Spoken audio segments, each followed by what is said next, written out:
प्रिय विद्यार्थियों, आज हम स्थानीय स्वशासन की चर्चा करेंगे। स्थानीय स्वशासन के विषय में हम जानकारी हासिल करेंगे। स्थानीय स्वशासन का तात्पर्य ऐसी शासन व्यवस्था से है जिसे हम स्थानीय स्तर पर यानी ग्रामीण क्षेत्रों में पंचायती राज तथा शहरी क्षेत्रों में नगर पालिका तथा नगर निगम के नाम से जानते हैं। स्थानीय शासन स्वशासन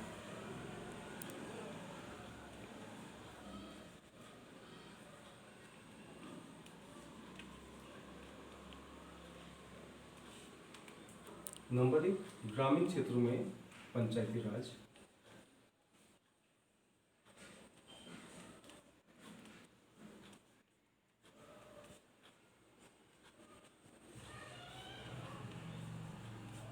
तथा नगरीय क्षेत्रों में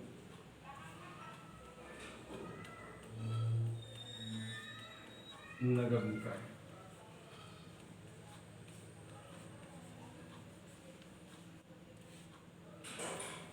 अब ये पंचायती राज जो है वह भी 3 स्तर की होती है।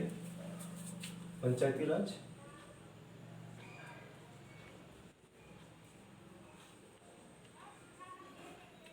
तीन स्तर की होती है।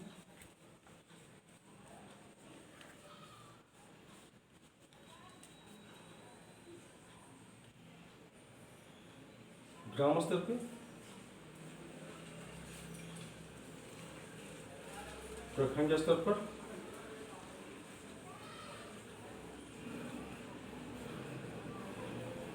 तथा जिला स्तर पर।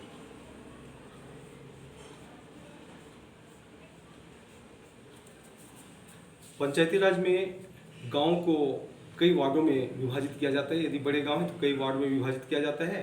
छोटा गांव या टोला है तो उसे एक वार्ड में ही रखा जाता है। तो ग्रामीण स्तर पे हम पंचायती राज के अंतर्गत मुखिया, वार्ड सदस्य इत्यादि को चुनते हैं। प्रखंड स्तर पे प्रमुख होते हैं और जिला स्तर पे होते हैं। तो ये हमारे पंचायती राज के 3 स्तर हुए। नगरीय क्षेत्रों में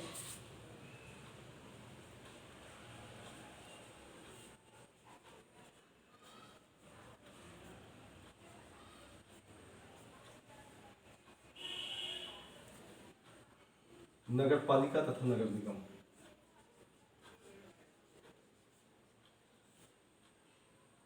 तथा नगर निगम।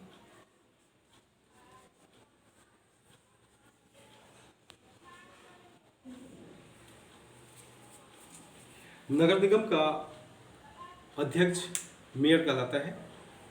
और जैसे गांव में वार्ड बनाए जाते हैं वैसे ही शहरों को भी विभाजित किया जाता है और अलग अलग वार्ड बनाए जाते हैं।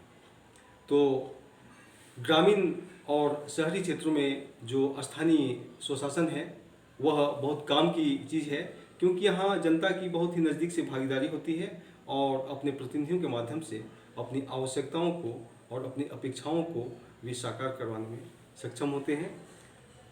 नगर निकाय के जो काम होते हैं, नगर निगम हो या नगर पालिका, सफाई, स्वास्थ्य, पेयजल, यातायात की सुविधा के काम किए जाते हैं। वैसे ही ग्रामीण क्षेत्रों में भी मनरेगा के काम करवाए जाते हैं मजदूरों से। पशुपालन, मत्स्य पालन, दुग्ध उत्पादन को बढ़ावा दिया जाता है। ग्रामीण पेयजल, सड़क, पुल आदि की व्यवस्था ग्राम स्तर पे पंचायती राज के द्वारा किए जाते हैं।